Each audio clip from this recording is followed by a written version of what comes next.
Hello there, Brick Fanatics. I'll tell you what, Rebuild the Galaxy is a bit of a tease, isn't it? We've already spoken earlier this year about how the second season of the show appears to be prominently featuring an Ahsoka brickhead that is retired, this terrifying brick-built Chewbacca, and Jackson the Rabbit, a Marvel Star Wars character so despised by George Lucas that he was at one point entirely wiped from canon. Now another little clip of the show has been revealed, and this one seems tailor-made to just pluck on the heartstrings of LEGO fans of a certain age and anyone who doesn't have quite as large of a LEGO Star Wars collection as they might like. Appearing in Rebuild the Galaxy Season 2 just to rub it in that you don't own this minifigure, it's Darth Revan. I like that even within this clip they make it clear that this is a somewhat obscure pluck. This is not necessarily a character that everybody is going to recognise. Evil Obi-Wan Kenobi, yeah, that makes logical sense. Most people are going to understand that one fairly easily. But Revan, this one does come out of left field a bit, being a character that debuted in a Star Wars video game from 2003, I believe,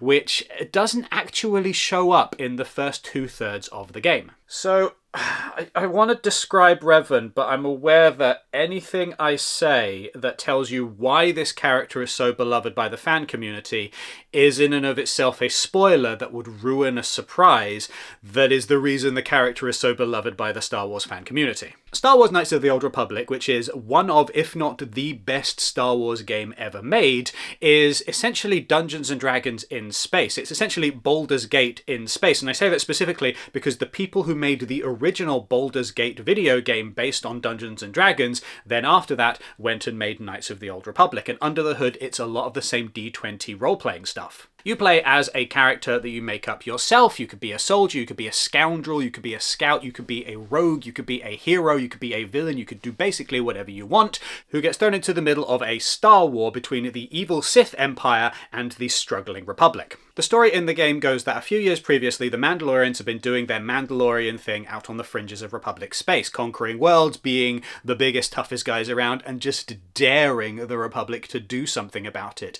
And the Jedi looked at this situation and said, nah, not going to get involved in that. That has nothing to do with us. Except for a Jedi by the name of Revan, who said, actually, I think that that is something to do with us because we're supposed to be the good guys. We're supposed to be the global peacekeepers. So Revan and Malak and a few other Jedi go and fight in the Mandalorian Wars. And they come back wrong.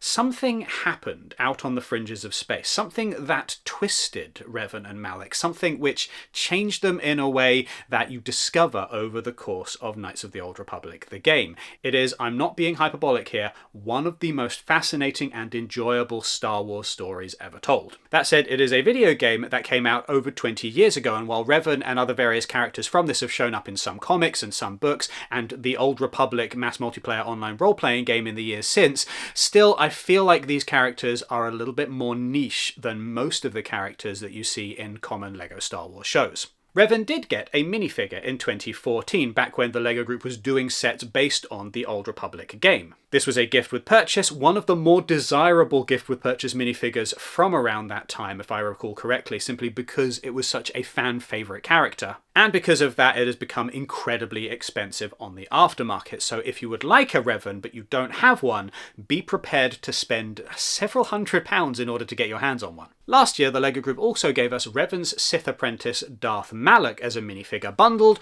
with R2-D2 for reasons that have never entirely made sense, but it's one of those things where you don't look a gift horse in the mouth, you just say, brilliant, a Malak minifigure. So when Revan shows up in Rebuild the Galaxy, this is a reference to a fan favourite Star Wars video game character and a fan favourite minifigure that has become incredibly difficult to get hold of. And all of this does lead to the inevitable question, does that mean we're going to get a set based on this particular scene from Rebuild the Galaxy? I am not holding my breath for that. I'm absolutely not. With the first season of Rebuild the Galaxy, we had some wonderful characters included. For example, Jedi Vader, who is in and of himself a deep-cut reference to some old-school Star Wars comics, the Infinities comics, which imagine what if things played out slightly differently in the original trilogy of films.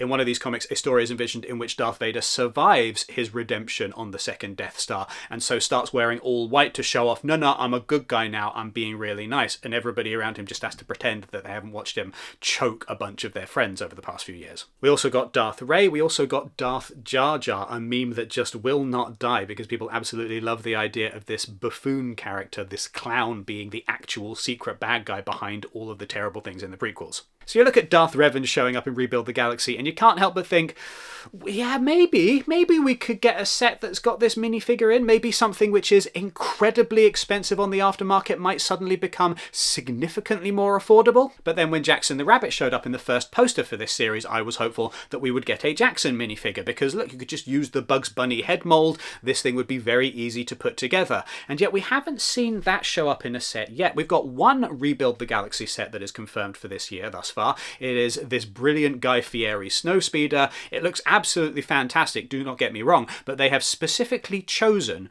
to include a Sith evil character here who is unique to the Rebuild the Galaxy show rather than throwing in Darth Revan, because this would have been the perfect opportunity to include Revan, and they've decided now we're not going to do that. Also, if you look at the design of this Revan minifigure in the clip here, it is exactly the same as far as I can tell as the one that we actually got, so the actual gift with purchase Revan minifigure that still exists. That does suggest that there's not been an updating of this design behind the scenes. Nothing has been prepared for actual production. I mean, the LEGO Group could put out a minifigure which is identical to one that they released over 10 years ago, but I can imagine that if they were actually working on a new Revan for a LEGO set, a graphic designer at LEGO would be like, ooh, me please, I would love a chance to design that, it would be a lot of fun. So given that we haven't yet seen a Jackson, and given that we haven't yet seen a Revan, it does feel like Rebuild the Galaxy is more of a victory lap, a celebration tour, an opportunity to revel in all of the joys of LEGO Star Wars past,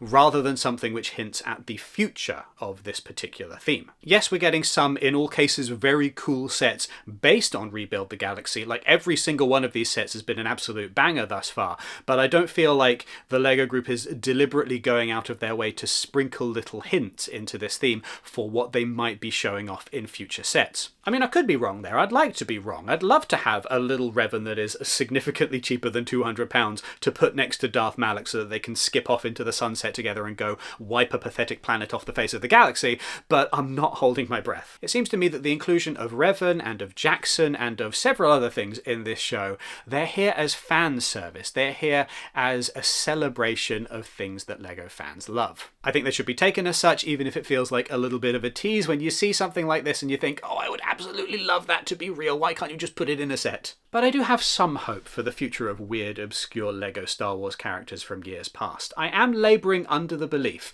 that there are some people working on the LEGO Star Wars theme who are absolutely huge fans of Knights of the Old Republic. Exhibit A, Darth Malak. Exhibit B, I've never mentioned this because it was very much off the record, but I remember speaking with a LEGO designer a few years ago now who just happened to mention in passing that they were an enormous fan of Knights of the Old Republic, and that if they had the chance they would absolutely love to make an Ebon Hawk LEGO set, the Ebon Hawk being the Millennium Falcon of the Knights of the Old Republic game. As said, that was very much off the record. That was not in any relation to any of the products that were actually being developed or designed at the time. It is just worth bearing in mind when you come to things like Knights of the Old Republic and other Star Wars media of the mid-2000s, that the people who enjoyed those when they were slightly younger are now working at the LEGO Group and have that fond nostalgia for these things. And if there's one thing that the LEGO Star Wars theme and Star Wars in general is about more than anything else, it is nostalgia. So maybe it is worth just holding out just that little bit of hope that this tease here turns into something else eventually. Maybe one day the LEGO Group will give us another Darth Revan minifigure. Maybe we'll get a Jackson minifigure, maybe we'll get other weird, obscure and bizarre LEGO Star Wars characters in years to come. Personally, I am crossing my fingers for another Stinky the Hutt. But hey, what are your thoughts on the appearance of Darth Revan in Rebuild the Galaxy? Do let us know in the comments down below, and do all of the rest of the YouTube things. Give this video a thumbs up, hit subscribe and the notification bell. If you're going to be making a lego.com purchase in the near future, you can use the affiliate link down in the description or the QR code that is currently on screen to go straight to the LEGO website. We get a percentage of the sale when you purchase through those links. It's a great way of helping out the channel. Doesn't cost you a penny extra, but just gives us a little bit of financial support. Speaking of which, you can go to brickfanatics.com for coverage of all things LEGO LEGO, and you can sign up to our newsletter so that you never miss anything LEGO related ever again. Thank you very much for watching, and may the Force be with you.